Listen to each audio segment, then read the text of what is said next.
the power of positive attraction. My goodness, there's a lot of stuff out there about the power of attraction. You know, we got movies out there that are made about it now. What the Bleep? Has anyone seen What the Bleep? That's a really cool movie.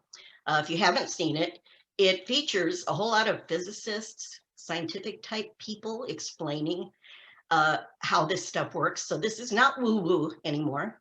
I never did think it was, because I used to do it and I knew it worked. So did I care if somebody could prove it?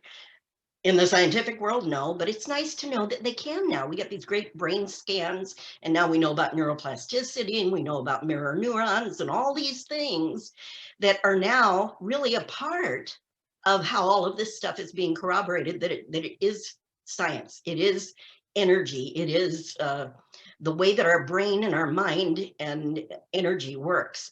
Those of us that are in hypnotherapy or hypnosis, we know that it starts with focus. Hypnosis is all about focus. The concept of what you focus on amplifies. We use this with pain relief, right? If you're focused on the pain, it amplifies.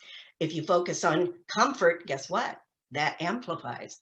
That's what your mind does, and your body absolutely follows your thoughts. So neurolinguistic programming part of me, the NLP teaches us how to talk efficiently to our unconscious mind to help it to be in sync, in line with our conscious intentions that we decide on, so that we can attract to us, amplify, be more aware and of those things that we actually want to have in our life. Because if we're not aware of it, it might just bypass us while we're focused on something else, and we won't even have known that it was available to us. That hypnosis is about having more choices, and that's always a good thing.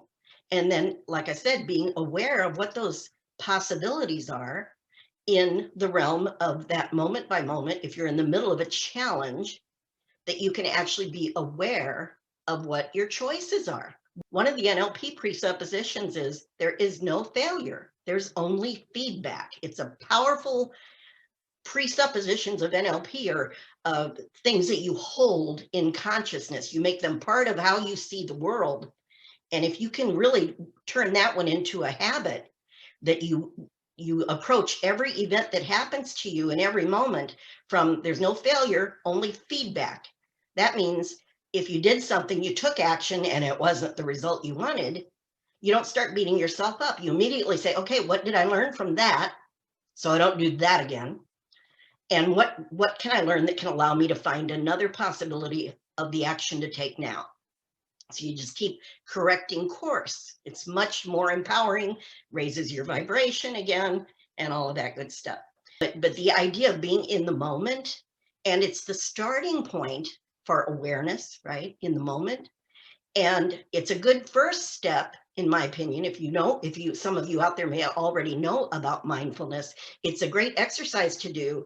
And it's a great starting point for focusing and entering into hypnosis, where you can then take it a quantum level farther and make some changes that can be then permanent, that can become second nature, if you will. Psychologists support the use of affirmations. And here's my definition of what an affirmation is. And I point this out to my clients. Let's say it's a smoker who comes in, and one of the things I hear him say a lot when he's sitting in my office is, I've never been able to quit smoking. It's really hard to quit smoking. I've never been able to quit smoking. It's really none of my family's been able to quit. I really became a jerk when I quit last time. So he's saying all these things, and I tell him, you know what your affirmation is? And then I'll repeat those statements back to him. Every thought that you repetitively think is your affirmation. So listen to your thoughts is my message. Listen to your thoughts. I was studying this stuff for 20 years before I became a certified hypnotherapist, and I still thought I was only doing it for me. So you never know what lies in your future, but it's worthwhile to learn these things. And again, the NLP to me makes hypnosis a quantum level more powerful.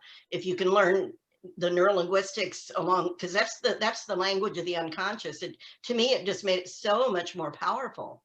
That's what it's about, is being aware of it. And then, like I said, with hypnosis, when you get into just a light state of self-hypnosis, you can ask your unconscious mind to help you to be more aware when you start those patterns. Yes. you know, and you can, as you're going to sleep at night, I always tell people that's a great time to tell your unconscious, you know, allow me in the coming hours and days, let me be more aware when that thought comes in my mind, or when that behavior shows up, or when that emotion comes up. Let me be Right. more aware so I can stop and be in the moment and Right. do something with it. To me, that's the next step, is to do something with it. You know, Right. being aware and mindful is very nice. It's a great starting point. Like I said Mm, in earlier in the seminar, it's a right. starting point, and yet then it's what you do with it.